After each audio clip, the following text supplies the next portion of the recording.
விஜய் தான் காரணம். விஜய் எங்க காரணம்? விஜய் பார்க்க தானே வந்தோம் நாங்க, அதனால தானே செத்து போனோம் எல்லாரும்.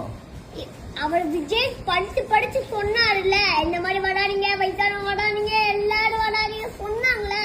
டயத்துக்கு வரணுமா இல்லையா விஜய்? அவர் ஏதாச்சும் ஆகி வீட்டுல இருப்பாரு. அவர் நைட்டு வருவாரு இல்ல காலையில வருவாரு, அவர் இஷ்டம்.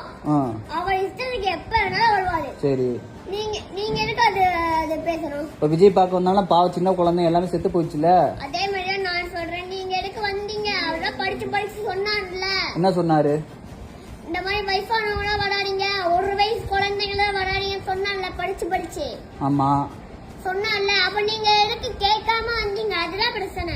சரி, வந்துட்டாங்கல்ல, வந்தவங்களுக்கு கட்சியில இருந்து ஏதாச்சும் ஒண்ணு பண்ணி தண்ணி பாட்டில் அதெல்லாம் கொடுத்துருக்கலாம். லேட்டா வந்தப்ப கொஞ்சம் பார்த்து கேர்ஃபுல்லா இருங்கன்னு சொல்லிருக்கலாம். அது ஏன் சொல்லல? அதான் போலீஸ் இருக்காங்களே, போலீஸோட பாதுகாப்பு. போலீஸ் பாதுகாத்துச்சா இல்லையா? அவங்க பாதுகாப்புனா எங்க ஒரு பொறுப்பு இல்ல. அவங்க விஜய்க்காக இருக்காங்க. இப்போ ஒருத்தவங்க செருப்பு எடுத்து எழுதிட்டாங்க, எல்லாரும் கீழே இருக்காங்க, மேல யாருமே இல்ல விஜய்க்கு பாக்கிறதுக்கு. விஜய் இப்படி நிக்கும் போது விஜய் நாள நிக்கிறான்னு வச்சுக்கோங்க, எங்க யாருமே இல்ல. இப்போ ஒருத்தவங்க செருப்பு எடுத்து எழுதிறாங்க, அப்ப அது யாரு பாக்குவா? அவரு பின்னாடி திரும்பி நிக்கிறாரு, அவரை பார்க்க முடியல. அப்ப எப்படி அந்த செருப்பாடு அவரை அவர் மேலேயே விடுக்கும்ல.